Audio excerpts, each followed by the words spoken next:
Hello, welcome to my channel. In today's video, I'm going to be sharing with you guys a beautiful golden blonde. I'm going to show you a little bit of how I get this color on this client that has a little bit of gray, but some natural brown, and how we play off of that.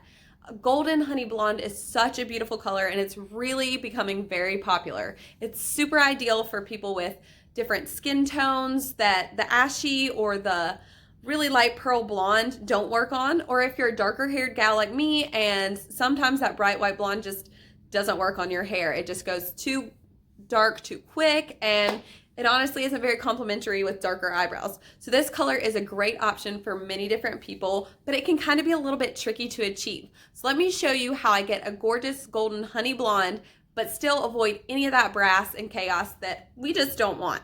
So if you're new here, be sure to like and subscribe to my channel, hit the notification bell so you know when I post new videos, because you don't want to miss out. And also, if you'll leave me a comment down below, I love to connect with you guys. I love to hear what videos you want to see next and a little bit about you. So be sure to leave a comment below. I definitely comment back to everyone who leaves messages, so do that so I can follow you back. Also, be sure to check out my Instagram and my Facebook channel for even more content. And yeah, that's about it. I hope you guys enjoy this video, and if you're interested in seeing a beautiful honey blonde, just keep watching. So here I have applied her base color and I'm starting to foil. So for her base, I used 7 in N and 6 in A with a 10 volume developer. This particular client does have gray, but I chose to use 10 volume developer because I've found working on her for several years that if I use a higher volume like the 20, that it just lifts her hair too warm. So I try to avoid any lift and just deposit the color with the 10 volume. To adjust this for gray hair, you do have to leave the color on a little bit longer and just be patient with that. The reason I used 7 in N and 6 in A are because the 7 is really the level we want her to be at, and that double N pigment will help to fill in that gray and her hair not to go too blue. But again, this client with any lift, even that little tiny bit that opens the cuticle with the 10 volume developer, it does tend to go warm.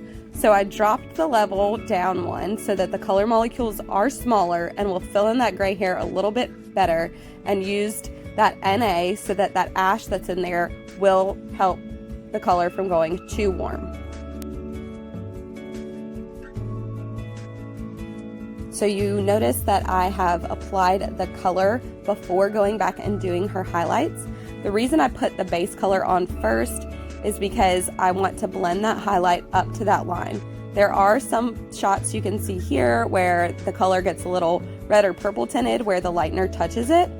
That does not give me much concern with this color because we are doing a honey warmer toned blonde. I'm not too concerned about that overlapping.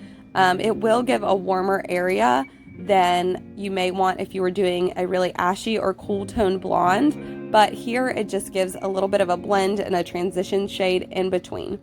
And if you were working with a client that maybe you haven't done this on before, or it gave you a warm band through there that you didn't love doing a warm blonde, you can go back and always do a root shadow or smudge. But again, this client has been in my chair for several years now. I know how her hair reacts and how this color works on her, so that's why I'm comfortable doing it this way.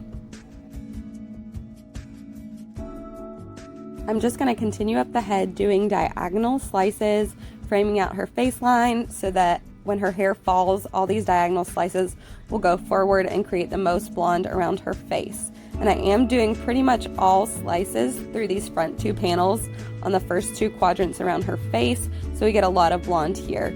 As I move to the back, you will see that I do more of a bricklay pattern here. That's just because I want more blonde around the face and have that pretty teardrop effect as you transition from the front 2 quadrants to the back 2.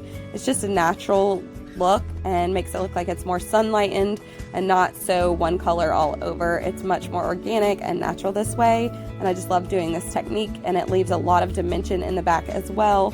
And I am pretty mindful on the sides here to get a connection piece. As you can see, that foil that's peeking out on the left corner, that piece will fall from the back to the front depending on where she pulls her hair in front of or behind her shoulders, so there won't be any disconnects and the color will stay really seamless.